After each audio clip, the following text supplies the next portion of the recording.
میرے پاکستانیوں، آج جو میں آپ کے سامنے یہ میڈیا ٹاک کرنے آیا ہوں، اس کا میں مقصد پہلے کلیئر کر دوں۔ کیا مقصد ہے اس چیز کا؟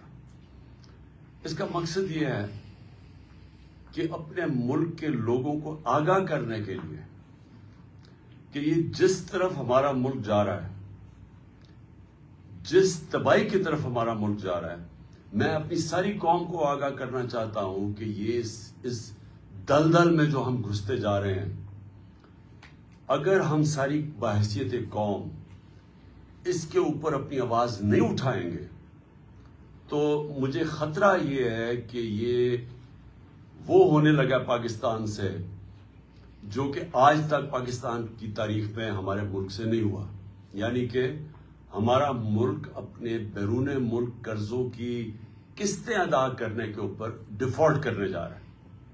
اور ڈیفالٹ کا مطلب یہ ہے کہ سارا جو باہر سے پاکستان میں فنڈنگ آتی ہے وہ سب رک جائے گی۔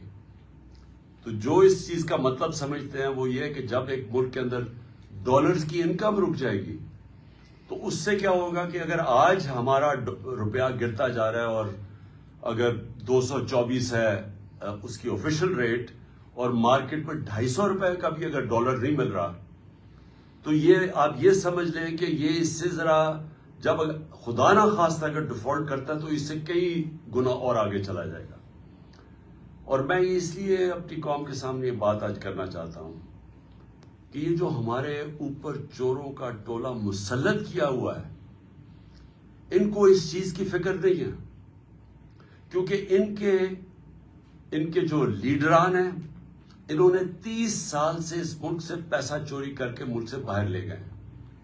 ان کی اربوں ڈالر کی جائیدادیں اور پراپرٹیز باہر پڑی ہوئی، اربوں روپے نہیں، اربوں ڈالرز کی ان کی پراپرٹیز باہر پڑی ہیں۔ 30 سال سے پیسہ چوری کر رہے ہیں۔ حدیبہ پیپر مل جب پہلی دفعہ سامنے آئی تھی تو تب لوگوں کو اندازہ ہوا تھا کہ کس طرح یہ شریف خاندان، جن کا فرنٹ مین تھا اسحاق ڈار، جس نے 2025 اپریل میں 164 کا بیان میجسٹریٹ کے سامنے لکھوایا تھا، اور 164 کا بیان وہ ہوتا ہے جب میجسٹریٹ پوچھتا ہے کہ آپ کے اوپر کوئی دباؤ تو نہیں ہے، تو اس نے کہا جی میں یہ خود کہنا چاہتا ہوں، کیونکہ اس کو نواز شریف چھوڑ کے ملک باہر چلا گئے تھے سعودی عربیہ، اور اس میں اس نے بتایا کہ کیسے وہ شریف خاندان کا پیسہ، اس ملک چوری کا پیسہ اس ملک سے لانڈرنگ کر کے یعنی غیر قانونی طور پہ باہر بھیجتا تھا، اور پھر کیسے ادھر وہاں ایک کوئی قاضی فیملی تھی، ان کا نام بھی بینک اکاؤنٹس بتائے، اور وہ پھر کیسے اس پیسے کو واپس پاکستان ریمیٹنسز کے نام پہ بھیجتے تھے، اور وہ پھر شریف خاندان میں چلا جاتا تھا۔ تو یہ تو پیسہ جو پاکستان آ جاتا تھا، جو پیسہ پاکستان نہیں آتا تھا اس سے پھر بڑے بڑے مے فیئر میں اپارٹمنٹس بھی لیے گئے، پھر ہائیڈ پارک میں بھی لیا گئے، پھر آف شور اکاؤنٹس بھی بنائے گئے۔ تو یہ آج سے 30 سال پہلے سے گیم چل رہی ہے، اور اس ملک کا پیسہ چوری کیا، ہنڈی حوالے سے باہر بھیجا، جس پیسے کی ضرورت پڑی وہ پاکستان منگوا لیا، جس طرح شہباز شریف نے ٹی کر کے پاکستان پیسہ جو ضرورت پڑتی تھی کہ کوئی گھر خریدنا ہے، کوئی کچھ کرنا ہے، کوئی وہ واپس آ جاتا تھا، باقی پیسہ ان کا باہر رہتا تھا۔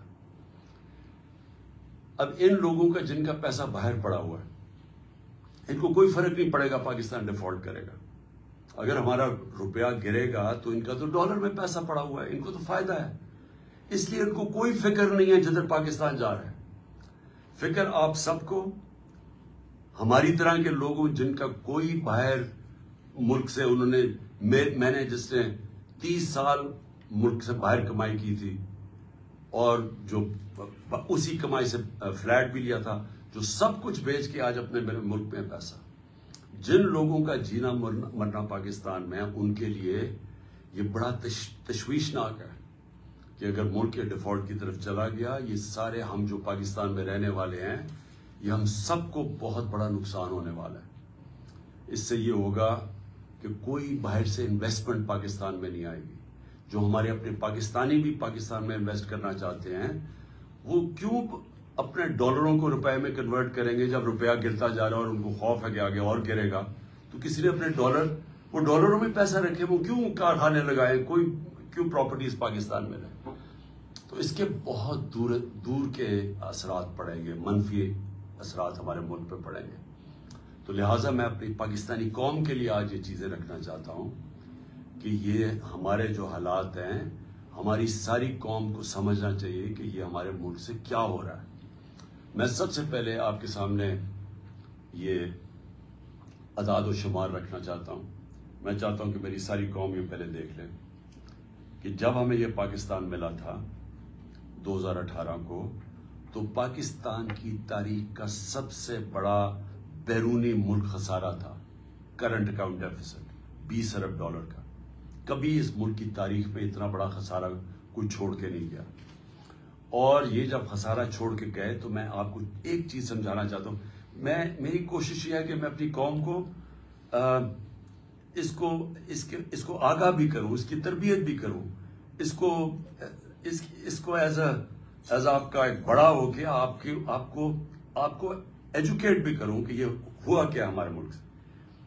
یہ جب خسارہ چھوڑ کے گئے تھے تو جو پٹرول، جو تیل ہے، جو اصل وجہ ہے کہ ہمارا جو خرچہ، ہمارے ڈالر کیوں کم ہوتے ہیں، کیونکہ ہماری جو سب سے زیادہ امپورٹ باہر سے ہوتی ہے، جو ہم باہر سے خریدتے ہیں، وہ تیل، پیٹرولیم پروڈکٹس. تو ان کے دور میں تقریباً آدھی قیمت تھی تیل کی عالمی منڈی میں.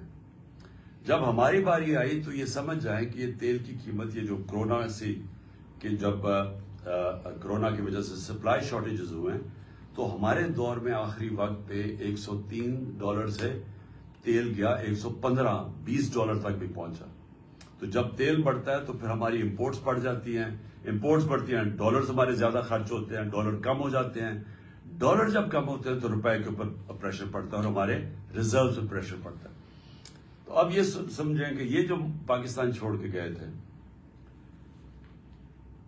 اور ہم جو پاکستان چھوڑ کے گئے تھے، یہ جو ہمیں انہوں نے رجیم چینج پہ کیا تھا، تو اس وقت پاکستان کی 2022 میں 2021 میں پاکستان کے جو جی ڈی پی دولت میں اضافہ ہو رہا تھا وہ 5.7% تھا، اور جو ہمارا 2022 تھا، چوتھا سال تھا، اس میں 6% تھا. 5.7 اور 6% پاکستان کی تاریخ میں یہ صرف اور صرف اگر اس طرح کی پاکستان کی جی ڈی پی گروتھ ہوئی یا دولت میں اضافہ ہوا، یہ مارشل لاز میں ہوا تھا، ایوب خان کے زمانے میں یا جنرل ضیاء کے زمانے میں اور جنرل مشرف کے زمانے میں. یہ کیوں ہوا تھا ان کے دور میں؟ کیونکہ ہم ان کے ساتھ ان کی 2 دفعہ جنگوں میں شرکت کر رہے تھے، افغان وار میں اور وار آن ٹیرر میں، اور اس سے پہلے ہم سیٹو اور سینٹرو کے امریکہ کے ساتھ ملے ہوئے تھے پیکٹ میں کولڈ وار کے دوران جب ایوب خان کا دور تھا. صرف ان دوروں کے اندر ہماری گروتھ ریٹ اس سطح پہ پہنچی تھی کیونکہ امریکہ سے ڈالرز مل رہے تھے پاکستان کو. یہ واحد گورنمنٹ ہے جو امریکہ کے ڈالرز نہ ملنے کے باوجود اس نے 5.7 اپنے تیسرے اور 6.8 پہ ہماری اکانومی گرو کی. اور یہ یاد رکھیں کہ اس میں 2 سال کرونا آیا تھا جو ایک ایسی وبا تھی جس نے دنیا کی اکانومیز کو تباہ کر دیا تھا. ہندوستان کے حالات دیکھیں، ان کی منفی میں چلی گئی تھی گروتھ ریٹ. ایران کا دیکھیں جو ہمارے نیبرز کی بات کر رہا ہوں دنیا میں، اور ابھی تک اس کے اثرات ہیں وہ کرونا کے.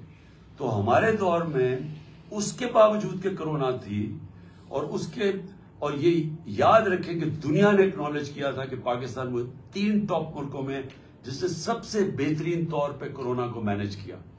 اور اس کے ثبوت کیا ہے کہ ہم نے اپنی اکانومی بچا لی، اپنے غربت بچا لی، اپنے روزگار بچایا لوگوں کا، اور ہمیں اپنی انڈسٹری بچا لی، اور ہم نے یہ 5.7 اور 6% پہ گرو کیا. ہماری ریکارڈ ریمیٹنسز تھی، بیرون ملک پاکستانی کو سب سے زیادہ ہمارے پہ اعتماد تھا. 31 ارب ڈالر کی انہوں نے ریمیٹنسز بھیجی جو ریکارڈ تھا. نون لیگ کی دور میں 19.6% ریمیٹنسز تھی. ہم نے ادھر سے لے کے گئے 3.5 سال میں 32 ارب ڈالر پہ. ہمارا جو ڈیفیسٹ چھوڑ کے گئے ہم اس کے باوجود کہ تیل کی قیمتیں ریکارڈ پرائس پہ تھی، ساری چیزیں مہنگی ہو گئی کرونا کی وجہ سے، سپلائی شارٹیجز کی وجہ سے، اس کے باوجود ہم جو جی ڈی پی چھوڑ کے گئے تھے کرنٹ اکاؤنٹ بیرونی ڈیفیسٹ وہ 4% تھا، نون لیگ چھوڑ کے گئی تھی 5.8%، جب تاریخی سب سے کم تیل کی قیمتیں تھی۔ ہماری گندم 27.5 ملین ٹن ہماری گندم تھی، جو کہ ریکارڈ تھا پاکستان کی تاریخ میں۔ ہماری جو چاول تھا وہ 9.3 ملین ٹن تھا، جو ریکارڈ تھا۔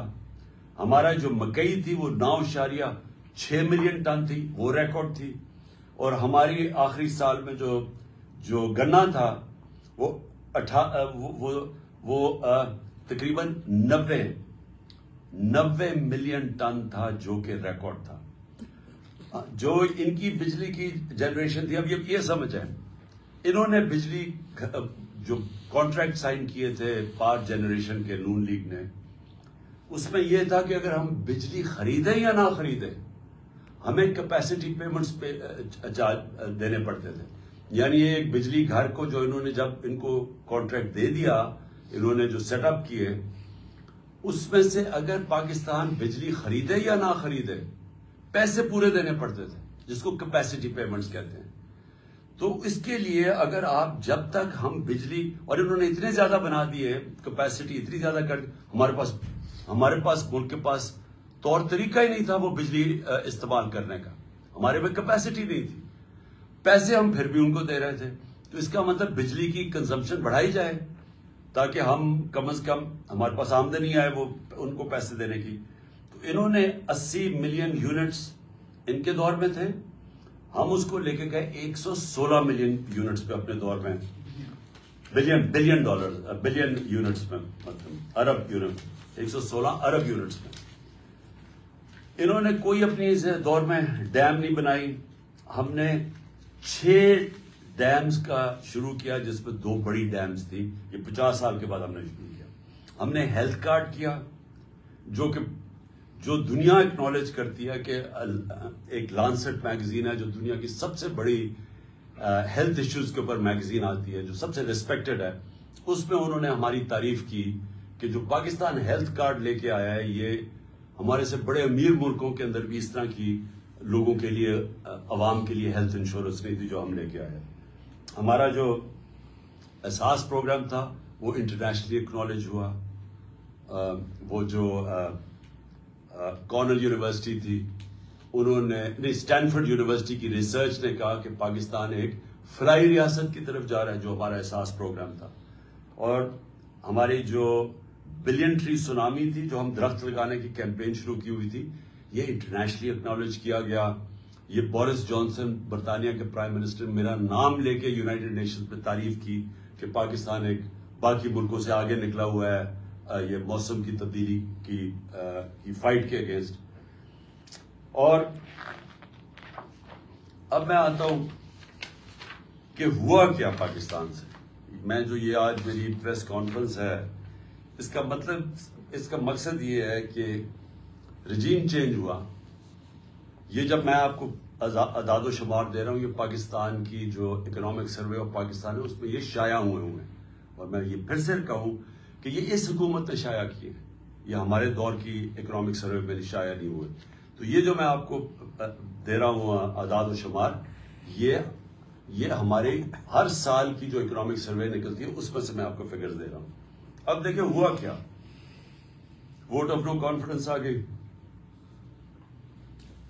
جس دن ووٹ آف نو کانفیڈنس آئی تو 178 روپے کا ڈالر تھا۔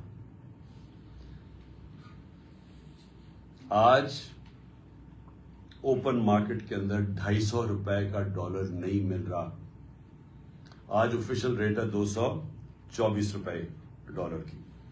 250 روپے کے اندر ڈالر آج پاکستان میں نہیں مل رہا۔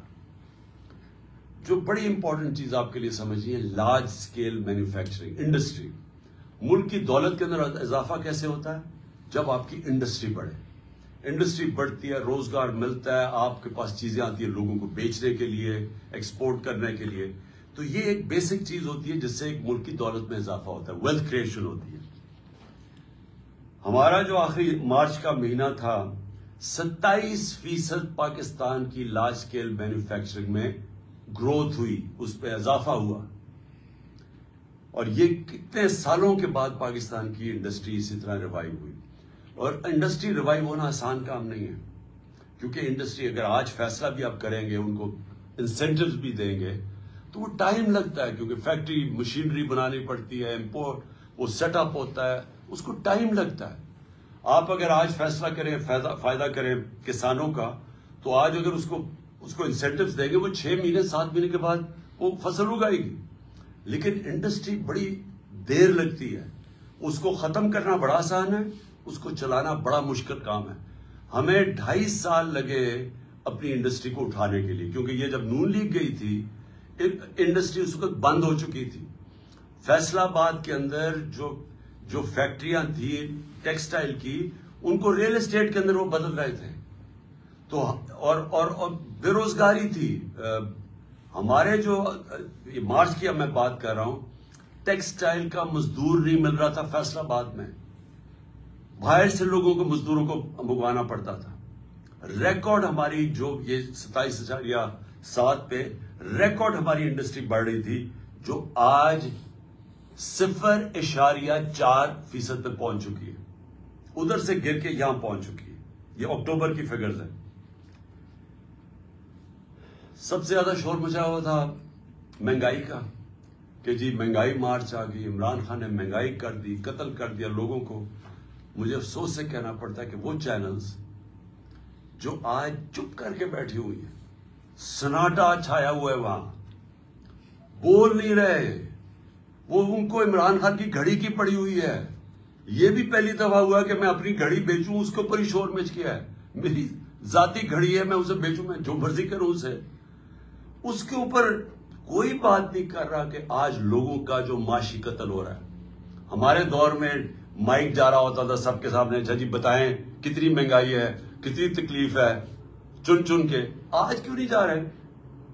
آج ذرا یہ سنیں کہ ہمارے دور میں جب لوگوں کے پاس جا رہے تھے مہنگائی کتنی تھی، تو انفلیشن تھی 12.5%. اس پہ جناب بلاول بھٹو نے اتنا جوش میں کہ میں مہنگائی مارچ کرنے لگا ہوں، میں کانپے ٹانگ دیں گے اسلام آباد میں پہنچ کے. تو آج مہنگائی کدھر پہنچی ہے؟ 24% کے اوپر.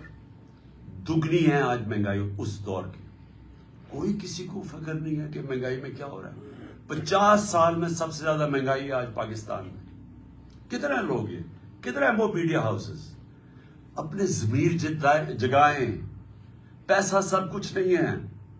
پیسے کے پیچھے چوروں کی نہ مدد کریں. اس ملک میں چوروں کو نہ بچائیں اپنے پیسے ضمیر بیچ کے. آج دگنی مہنگائی ہے.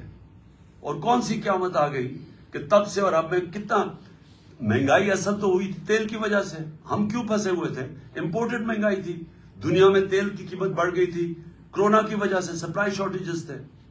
تو آج انٹرنیشنل مارکیٹ میں تیل کی قیمت کیا ہے؟ $80 سے بھی نیچے آ گئی ہے. آج $70 اور $80 کے بیچ میں قیمت ہے. ہمارے دور میں $103 سے $115 تک تیل کی قیمت تھی، جس کی وجہ سے ہمیں مشکل پڑی ہوئی تھی مہنگائی روکنے کے لیے. تو ہم جب کہتے تھے کہ باہر سے مہنگائی ہے تب تو کوئی نہیں سنتا تھا. اور آج یہی لوگ جبکہ نیچے آ چکی ہے تیل کی قیمت اور آج مہنگائی اسمانوں پہ ہے، آج سناٹا ہے. آج ہمارے دور میں جو پٹرول اور ڈیزل تھا وہ $150 لیٹر پہ تھا. آج کوئی $234 پہ ایک ہے، 224 پہ ایک ہے، 236 پہ ڈیزل ہے. تو آج کیوں نہیں، جب ڈالر نیچے، جب تیل نیچے آ گیا ہے تو آج کیوں نہیں کسی کو فکر کہ لوگوں کی کمر توڑ دی ہے یہ پیٹرول اور ڈیزل کے اسمانوں پہ قیمت گئی ہے جو عام آدمی کو افیکٹ کرتی ہے. پھر جو اب میں خطرناک چیزیں آپ کو بتانے لگا ہوں کہ دیکھیں ہمارا مسئلہ کیا ملک کا. ہمارا مسئلہ یہ ہے کہ یہ جو 2 خاندان 30 سال سے بیٹھے ہوئے تھے اور اس سے پہلے ملٹری ڈکٹیٹرز تھے، 60 کی دہائی کے بعد کبھی کسی پاکستان کی حکومت نے زور نہیں لگایا ایکسپورٹس بڑھانے میں. جب تک آپ ایکسپورٹس نہیں بڑھائیں گے ڈالرز ملک میں کیسے آئیں گے؟ نون لیگ کے پچھلے 5 سال میں ایکسپورٹس 0 بڑھی ہیں. 5 سالوں میں ان کی ایکسپورٹس نہیں بڑھی. تو جب ایکسپورٹس نہیں بڑھیں گی، مجھے آج تک یہ نہیں سمجھ آئی کہ ملک کی دولت میں کیسے اضافہ ہوگا.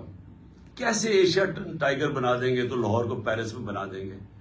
جب تک آپ کی ایکسپورٹس نہیں بڑھیں گی وہ ملک کبھی بھی وہ ترقی نہیں کر سکتا، اس کی دولت میں اضافہ نہیں ہو سکتا.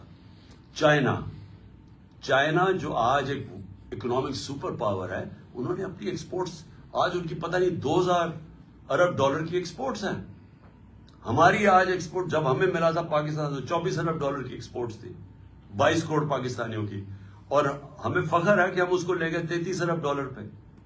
کیونکہ وہ بھی بڑا زور لگا کے، کیونکہ کرونا تھا، کرونا کی وجہ سے دنیا بند ہوئی تھی. 2 سال تو چائنا بند رہا ہے، تو اس کے باوجود ہم 33 ارب ڈالر. تو ایکسپورٹس کے اوپر کبھی کسی نے زور لگایا ہی نہیں ہے. تو آج پاکستان کے اندر جو خوفناک بات کیا ہے کہ ہماری ایکسپورٹس گرنی شروع ہو گئی ہے.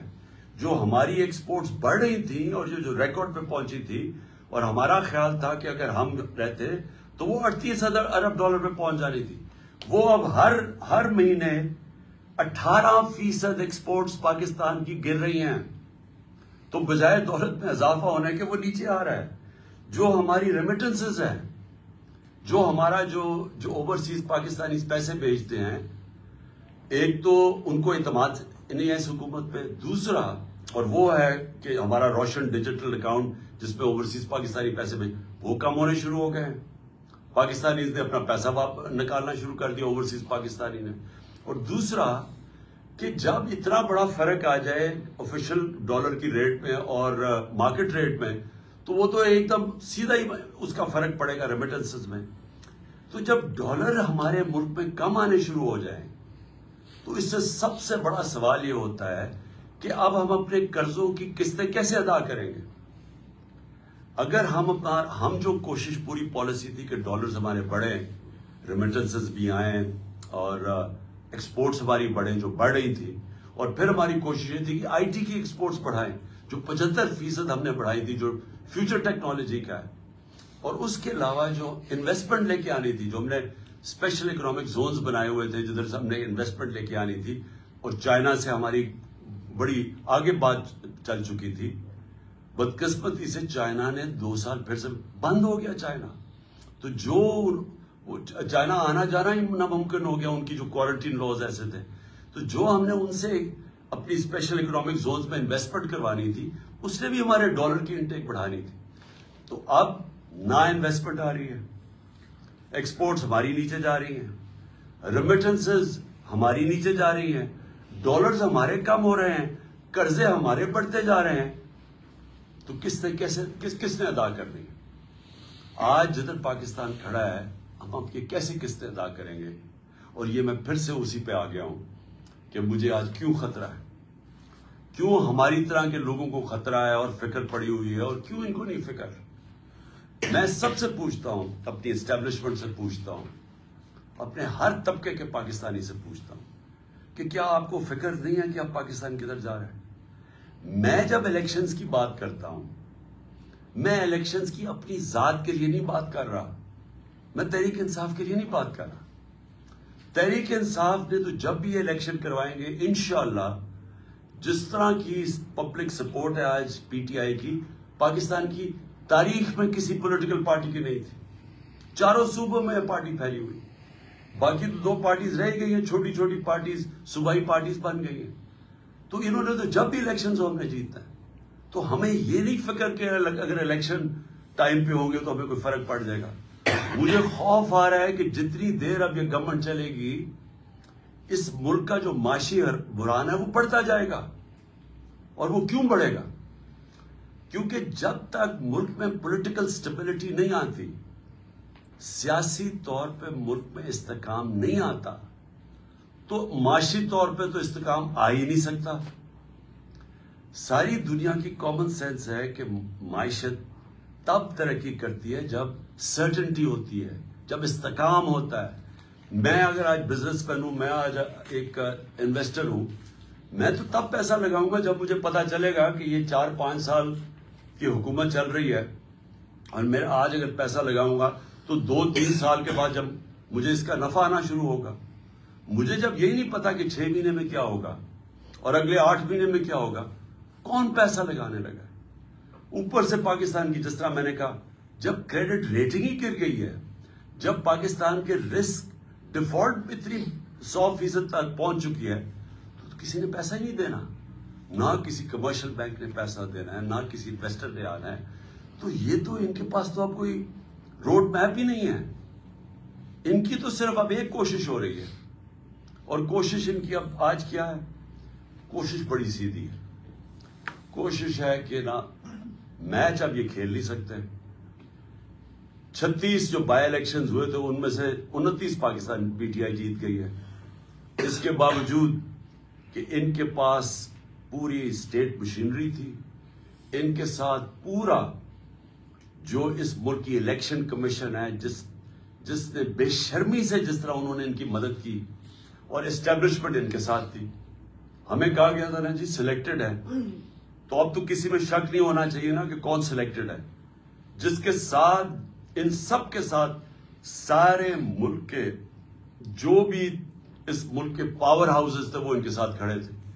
اس کے باوجود 75% by election P T I جیتی ہے. اب اس خوف سے انہوں نے الیکشن نہیں کروانے. نواز شریف وہاں باہر بیٹھا ہوا ہے, اس نے وہ الٹا لٹک جائے گا, الیکشن نہیں کروائے گا, کیونکہ اسے پتا ہے الیکشن میں رزلٹ ان سے بہت برا ہونا ہے. لہٰذا یہ ڈیلے کرنا چاہتے ہیں. ان کی تو اگر کوشش ہو تو یہ تو اس سے بھی آگے جانا چاہتے ہیں.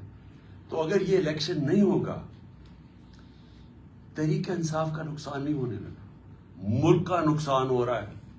ملک جس تیزی سے نیچے جا رہا ہے, مجھے چھوڑیں, باہر کے کوئی بھی انڈیپینڈنٹ جو معیشت کے تجزیہ کار ہیں کسی سے پوچھ لیں.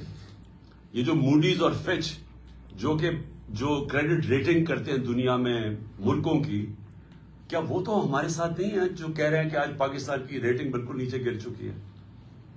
جو آج اگر ہماری جو سی اے ڈی ہے, جو ہمارا جو کریڈٹ رسک ہے آج پاکستان کی, جو آج 100% پہ پہنچ چکی ہے, تو وہ تو ہمارے نہیں ہے. اس کا مطلب ساری چیزیں بتا رہے ہیں کہ ملک جا رہا ہے اس وقت معاشی تباہی کی طرف, اور اس کو نکالے گا صرف الیکشن. اب یہ کیا کوشش کر رہے ہیں, میں قوم کے سامنے آخر میں یہ بات رکھنا چاہتا ہوں. ان کی کوشش کیا ہے؟ ان کی نمبر 1 کوشش یہ ہے کہ ان کے سارے کرپشن کے کیسز ختم ہوں. مجھے بڑے افسوس سے کہنا پڑتا ہے کہ ان کو NRO 2 دیا گیا, اور جس نے دیا ہم سب جانتے ہیں کس نے ان کو NRO 2 دیا. NRO 1 جنرل مشرف نے دیا, NRO 2 ادھر جو ملک کا طاقت میں تھا اس نے دیا. اور اس کی وجہ سے کیا ہوا ہے کہ سارے کرپشن کے کیسز ان کے ختم ہو رہے ہیں ایک ایک کے. اور وہ کرپشن کیسز جو ان کے دور میں بنے ہوئے تھے, یہ کیسز ہمارے دور میں نہیں. سوائے شہباز شریف کے کیسز, جو FI کا کیس تھا, اور جو وہ TT کا کیس 24 ارب کے جو اس خاندان پہ کیسز تھے, باقی سارے کیسز ان کے پرانے کیسز تھے. سارے کیسز باری باری معاف ہو رہے ہیں. انہوں نے NRO 2 اپنے آپ کو NRO 2 جو کہ اسمبلی کے اندر قانون پاس کر کے جو نیب میں ترمیم کی ہے, اب یہ سب بچ جائیں گے. اور یہی مقصد ان کا آنے کا تھا. ملک کا پھر سے میں آپ کو, ان کو کوئی فکر نہیں ہے کہ ان کے پیسے باہر پڑے ہیں, تو ان کو کرپشن کے اپنے کیسز معاف کروائیں گے ایک ایک کر کے. ہر روز ہم دیکھتے ہیں کہ کبھی وہ پہلے مریم بچ گئی, پھر اس کے بعد وہ اسحاق ڈار آیا, وہ ڈرائی کلین ہو گیا. اس کے بعد اب یہ رانا ثناء اللہ کو بھی انہوں نے فیصلہ کیا کہ یہ تو بالکل ہی صاف اور شفاف ہو گیا. اور پھر اب سلمان شہباز صاحب لندن سے واپس آ رہے ہیں, جو کہ مفرور تھا. کس چیز پہ مفرور تھا؟ کیونکہ یہ اس کی کمپنی تھی رمضان کا, یہ ڈائریکٹلی اس کا CEO یا ڈائریکٹر تھا. 16 ارب روپے کے انہوں نے نوکروں کے نام پہ پیسہ لیا. اور ان کی فیملی میں ڈسٹریبیوٹ ہوا. کوئی بھی دنیا میں اس کیس میں نہیں بچ سکتا تھا, اور وہ اس لیے ایک دم جب اسے پتا چلا وہ باہر بھاگ گیا, اور اب وہ واپس آ گیا ہے کیونکہ وہ بھی ڈرائی کلین ہوگا. 4 گواہ مر چکے ہیں جیسی ان کی حکومت آئی. 4 گواہ اس کیس میں, مقصود چپڑاسی والے کیس میں مر چکے ہیں. مقصود چپڑاسی بھی بیچارہ مر چکا ہے, ڈاکٹر رضوان بھی مر چکے ہیں جو انویسٹیگیٹر تھے. تو ادھر سے بھی پاک ہو جائیں گے اب, اس لیے وہ واپس آ گیا ہے.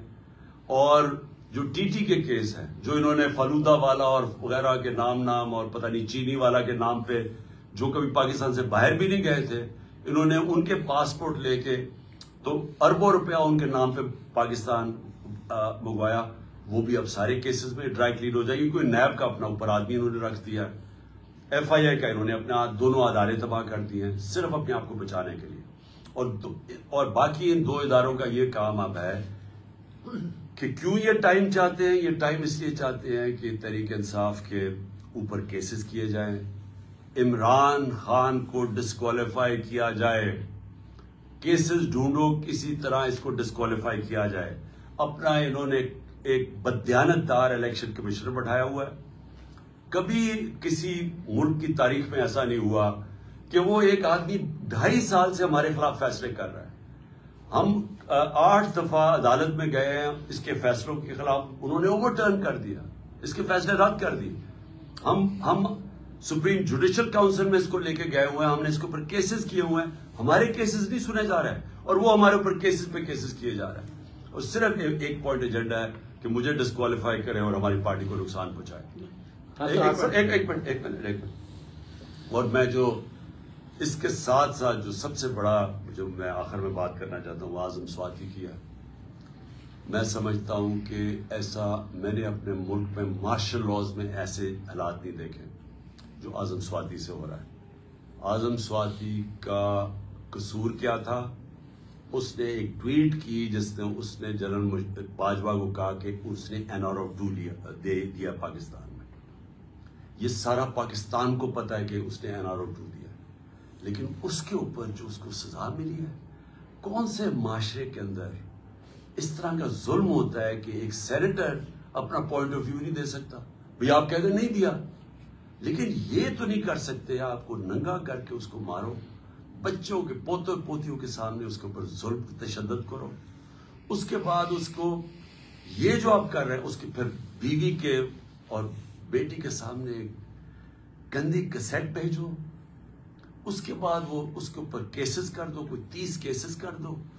اس جو ہارٹ کا مریض ہے اس کو کوئٹہ بھیجا جائے ان حالات کے اندر, پھر اس کو اب سندھ پہنچا دیا ہے.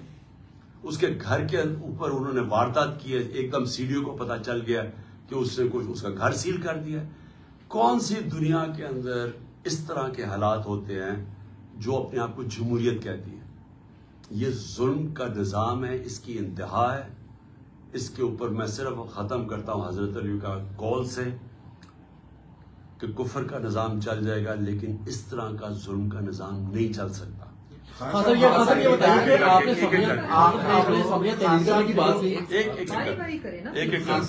صاحب یہ رہنمائی فرمائیں کہ پی ڈی ایم جو ہے وہ آپ کی اسمبلیاں تحلیل کرنے کی جو اعلان ہے اس کو سنجیدہ نہیں لے رہی, نہ تو مذاکرات کی میز پر بیٹھنے کے لیے تیار ہے اور نہ ہی وفاقی اور 2 دوسری صوبائی اسمبلیاں تحلیل کرنے کی طرف آ رہی ہے. تو ایسے میں کیا آپ اپنی ہی اسمبلیاں تحلیل کر کے الیکشن میں چلے جائیں گے, یا جو آپ نے ان کو ایک وقت دیا تھا کہ یہ بیٹھ کر مذاکرات کی میز پر آئیں وہ تو سنجیدہ نہیں لے رہے؟ اسی کے ساتھ ایڈ کر دوں. آپ نے یہ بات کی ہے کہ الیکشن تاخیر سے کروانا چاہ رہے ہیں اور یہ بالکل نظر بھی آ رہا ہے کہ وہ ابھی لیٹ کرنا چاہ رہے ہیں. خان صاحب اس پہ آپ کی پارٹی کا کیا موقف ہوگا؟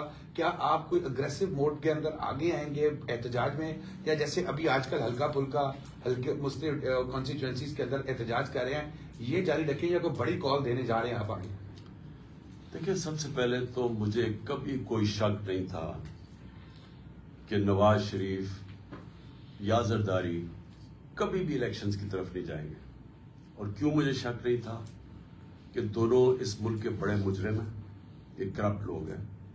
ان کو ڈر لگا ہوا ہے کہ اگر یہ الیکشنز میں ہار گئے تو ان کو ڈر یہ لگا ہوا ہے کہ اتنی محنت سے جو انہوں نے 7 مہینے اپنے کیسز ختم کیے یہ پھر نہ ریوائیو ہو جائے. ان کا انٹرسٹ پاکستان کا انٹرسٹ ان کا انٹرسٹ نہیں ہے. ان کا انٹرسٹ ہے کہ پہلے کیسے چوری کرو اور پھر چوری کو بچاؤ کیسے.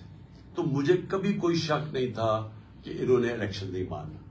میری کوشش یہ ہے کہ اس ملک کے جو ادارے ہیں وہ اس وقت ملک کا سوچے. یہ میں عمران خان اپنا نہیں سوچ رہا, مجھے اپنے ملک کا خوف آیا ہوا ہے. اور اگر یہ ملک خدا نہ خواستہ جس طرف تیزی سے جا رہا ہے, جو دنیا کہہ رہی ہے آپ کے ڈیفالٹ کی طرف جا رہا ہے, اگر یہ ادھر چلا گیا, اگر کسی نے مثلا یہ ہوپ کر رہے ہیں کہ آئی ایم ایف یا چائنا بیل آؤٹ کر دے گی, اگر انہوں نے نہ کیا تو یہ ملک کی جو حالات ہوں گے یہ سارا ملک افیکٹ ہوگا. ہر وہ آدمی جس کا جینا مرنا پاکستان میں وہ افیکٹ ہوگا, سوائے وہ جنہوں نے ڈالرز میں اپنے پیسے باہر رکھے ہوئے. لہٰذا میں نے جب یہ فیصلہ کیا تھا مجھے پتا تھا انہوں نے نہیں الیکشن کروانے, اس لیے ہمارا پلان پورا وہی ہے. جب میری تیاری ہوگی, میں نے آپ کو کہا دسمبر میں انشاءاللہ ہو جائے گی, میں اپنے وہی جو میں نے اناؤنس کیا اسی پہ میں چلوں گا, میں یہ اسمبلی سے نکل جاؤں گا. ہاں صاحب, یہ بتائیے کہ عادل سواتی کے خلاف اسلام آباد میں مقدمہ درج ہوتا ہے, بلوچستان میں ہوتا ہے, پھر ان کو اٹھا کر سندھ میں لے گئے ہیں. شہباز گل کے خلاف مقدمہ درج ہوئے, اس بار تو ان کے خلاف لاہور کے اندر مقدمہ درج کیا گیا جہاں پر پی ٹی آئی اور کافری کی مشترکہ حکومت ہے. ان کے خلاف جو مقدمہ درج اگر کیا, چودھری پرویز بھائی اس میں انوالو ہیں یا کوئی اور طاقت انوالو ہے, کون اس میں یہ مقدمہ درج کر رہا ہے؟ دیکھیں میں اس پہ چیک کروں گا کہ یہ جو شہباز گل کے اوپر مقدمہ ہوا اس کے پیچھے کون ہے. ہم دیکھیں امید رکھتے ہیں, میں آج بھی امید یہ رکھتا ہوں کہ ہمارے سے جو ہوا ہے پچھلے 7 مہینے میں, جس طرح کا ظلم ہوا ہے ہمارے ساتھ, کبھی کسی ڈیموکریسی میں تو ہو ہی نہیں سکتا, لیکن کبھی کسی پارٹی کے ساتھ اس طرح کا ظلم تشدد نہیں ہوا جو ہمارے ساتھ ہوا اور جو میڈیا کے ساتھ ہوا. اور وہ میڈیا کے لوگ جن کی ریپوٹیشن تھی, جن کی کریڈیبلٹی تھی, جو لوگ ان کو معاشرے کے اندر جن کو ریسپیکٹ کرتے تھے, ان میڈیا کے لوگوں کے ساتھ کیا ہوا, ارشد شریف کے ساتھ کیا ہوا. اور اس کے بعد یہ جو میڈیا ہاؤسز کو بند کیا گیا اور جو دھمکیاں دی جا رہی ہیں, ایسے کبھی نہیں ہوا. میں صرف یہ امید رکھتا ہوں کہ پہلے تو ایک رجیم تھی جنرل باجوہ کی, اس پہ تو ہمیں سمجھ آ گئی تھی کہ انہوں نے فیصلہ کر لیا تھا اور کھلی دشمنی ہمارے ساتھ کی تھی انہوں نے. اور جب بھی پولیس سے ہم پوچھتے تھے کہ جی آپ نے 25 میں وہ کیوں کیا, وہ کہتے جی ہمیں پیچھے سے آرڈر آئے. جس سے بات کرتے تھے جو کچھ ایف آئی اے, ہمیں جی پیچھے سے آرڈر آ رہے ہیں. لیکن اب تو بہت ضروری ہے کہ جو نئی رجیم آئی ہے ان کو خدا کا واسطہ ملک کا سوچے. اس وقت یہ ہماری پارٹی کو نقصان نہیں پہنچ رہا, پارٹی تو اوپر جا رہی ہے. میں نے تو اپنی زندگی میں کبھی کسی پارٹی کو اس ملک کے اندر اس عروج پہ نہیں دیکھا جو ہماری ہے, لیکن یہ ملک تباہی کی طرف جا رہا ہے. تو اس وقت تو سوچنا صرف ملک کا چاہیے ہمیں, اور جو بھی اس وقت ملک کا سوچ رہا ہے وہ یہ نہیں چاہے گا کہ ہماری سب سے بڑی پارٹی اور ہماری اسٹیبلشمنٹ کے اندر اتنا بڑا فاصلہ ہو جائے جو کہ جنرل باجوہ کے دور میں تھا. یہ ایک نیا وقت آیا ہے اور نیا آرمی چیف آیا ہے. ان کو تو سب سے پہلے یہ فوج اور ایک قوم اور فوج اکٹھی چلتے ہیں, علیحدہ علیحدہ نہیں ہوتے. فوج مضبوط ہی تب ہے جب قوم اس کے ساتھ کھڑی ہے. خان صاحب یہ بتائیے کہ اسٹیبلشمنٹ کا بڑا رول ہوتا ہے پالیٹکس میں, پاکستان میں ہمیشہ سے رہا ہے. پچھلے 3 ہفتے میں ظاہر ہے ادھر بھی چینج ہوئی ہے, چین آف کمانڈ ہوئی ہے, کوئی تھوڑا سا ہواؤں کا رخ تبدیل ہوا ہو, کوئی پازیٹیو گیسچر ملا ہو؟ اگر نہیں ملا تو کتنا کا آپ انتظار کریں گے, کتنا ہوپ فل ہیں آپ کے نہیں کوئی چینج آئے گی؟ دیکھیں ابھی تک تو میں ویسے آپ کو سچ بتاؤں کہ کوئی مجھے چینج نہیں نظر آیا, لیکن نیا آرمی چیف آیا ہے, اس کو ٹائم دینا چاہیے. ہم نے اس کی بڑی اچھی چیزیں سنی ہیں, جنرل عاصم کی بڑی تعریفیں سنی ہیں میں نے, حافظ قرآن ہے, اور میں یہ امید رکھتا ہوں کہ یہ امر بالمعروف پہ چلیں گے. یہ جو ہمارے نبی صلی اللہ علیہ وسلم نے جو کہا تھا کہ قومیں تباہ ہو جاتی ہیں جب ایک بڑے ڈاکوں کو آپ این آر او دے دیں اور چھوٹے چوروں کو آپ جیلوں میں ڈالیں, وہ قومیں تباہ ہو جاتی ہیں. تو ہم تو ان سے امید لگا کے بیٹھے ہوئے ہیں. خان صاحب یہ بتائیے گا کہ کسی بھی ملک کی اکانومی جو ہے وہ کمپوننٹ ہوتی ہے نیشنل سیکیورٹی کا, تو یہ جو اکانومی کی آپ نے ساری صورتحال بتائی ہے, اس میں آپ نیشنل سیکیورٹی کے جو ادارے ہیں ان سے کیا کردار ایکسپیکٹ کرتے ہیں؟ اور دوسرا یہ بتائیں کہ کیا انٹرنیشنل اسٹیبلشمنٹ کو عمران خان پاکستان میں دوبارہ اقتدار میں قابل قبول ہیں؟ دیکھیں پہلے تو میں ایک چیز واضح کر دوں کہ یہ جو نیشنل سیکورٹی پالیسی تھی یہ پہلی دفعہ تحریک انصاف نے نکالی تھی، کمپریہنسو نیشنل سیکورٹی پالیسی. اس میں ہم نے واضح کیا تھا کہ نیشنل سیکورٹی ایک ملٹری سیکورٹی ہوتی ہے اور دوسری اکنامک سیکورٹی ہوتی ہے. یہ دونوں ساتھ ساتھ چلتی ہیں. سوویت یونین اگر صرف ملٹری سیکورٹی بچاتی تو سوویت یونین کو بچا لینا چاہیے تھا، لیکن کیونکہ ان کی اکانومی کولیپس کی ان کی ملک ہی ٹوٹ گیا. تو یہ ہم نے اپنے نیشنل سیکورٹی کاؤنسل میں بڑا مثال دی ہوئی ہے اس کی. لہٰذا اس وقت بڑا ضروری ہے، میں اس لیے امید لگا کے بیٹھا ہوں نئے سیٹ اپ سے کہ جب آپ کی ملک نیچے جا رہا ہے اور سب کو نظر آ رہا ہے نیچے جا رہا ہے، کسی معیشت کے ایکسپرٹ سے آج پوچھ رہے وہ سارے یہی کہیں گے کہ آگے ان کو اندھیرا نظر آ رہا ہے. تو جب ایک نظر آ رہا ہے سب کو، تو کیسے یہ اس طرف ان چوروں کو جو صرف اپنی چوری ہر روز پتہ چل جاتی، فلانے کا نیب کا کیس ختم ہو گیا، اب جی فلانا اب وہ اس NRO کی گنگا میں نہا کے جناب اب رانا ثناء اللہ بھی پاک ہو گیا، پہلے اب پتہ چلا جی وہ مریم بھی گئی ہے تو فلانے بھی. تو یہ تو ایک ملک سے مذاق ہو رہا ہے. تو یہ تو میرا ملک، میرا اکیلے کا تو ملک نہیں ہے، میں اکیلا تو ٹھیکیدار نہیں ہوں کہ یہ ظلم تماشا دیکھ رہے ہیں پاکستان سے اس کے اوپر ریئیکٹ کرے.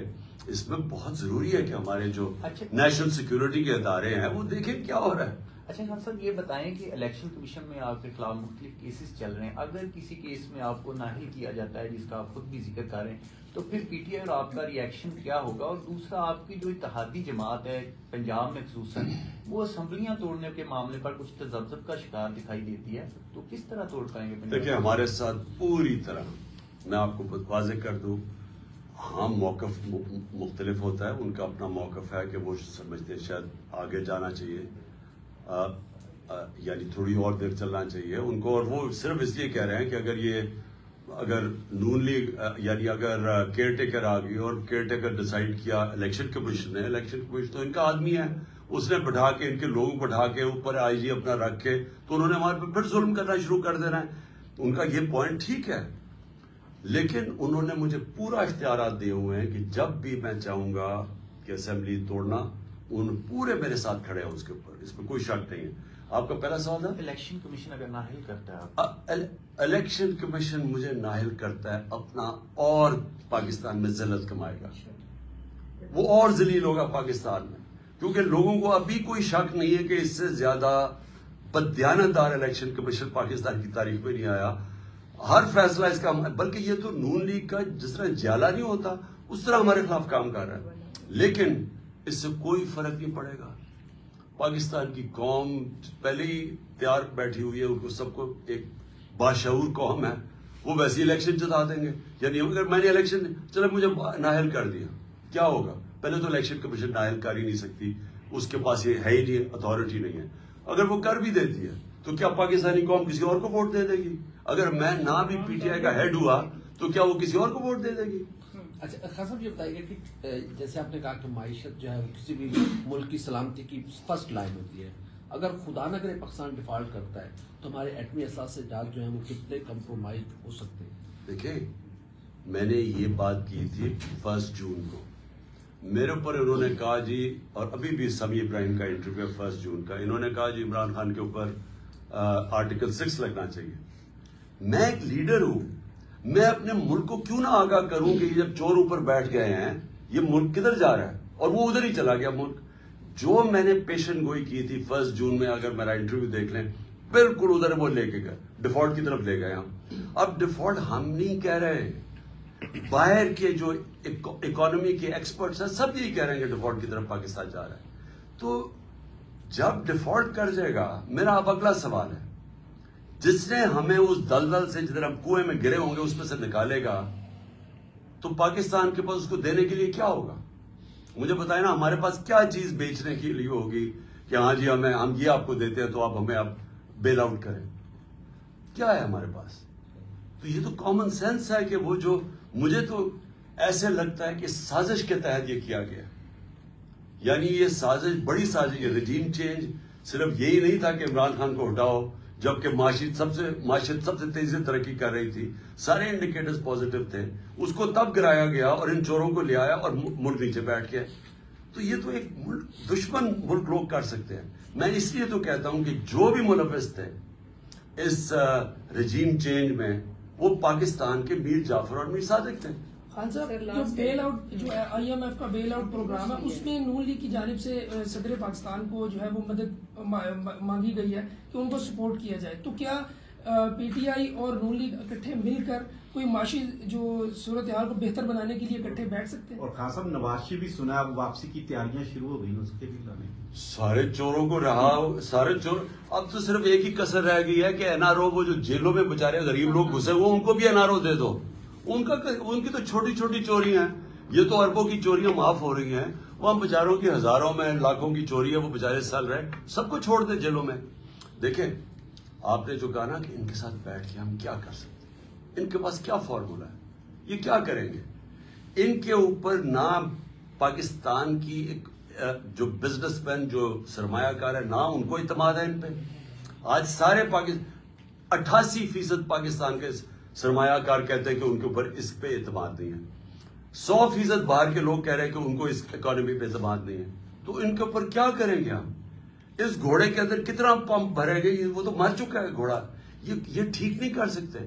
پہلے یہ اکانومی تباہ کر کے گئے ہیں, جو میں نے آپ کو شروع میں بتایا کہ جب آپ سب سے تاریخ کا بڑا بیرونی خسارہ کر کے چلے جائیں, جبکہ تیل کی قیمت سب سے کم تھی ان کے دور میں, تو اب ان سے انہوں نے کیا کرنا ہے. میں نے جب 1 جون کو کہا تھا کہ یہ تباہ کر دے گے اکانومی, کیونکہ میں تو 30 سال سے ان کو جانتا ہوں, مجھے تب بتا دیں کہ کون سا سنہری دور تھا جب انہوں نے ہماری اکانومی کو ٹھیک کیا ہو. انہوں نے اپنے پیسے بناتے رہے, بنگلہ دیش بھی آگے نکل گیا, ہندوستان بھی ہمارے سے آگے نکل گیا ان کے دور میں. تو انہوں نے اب کیا کرنا ہے.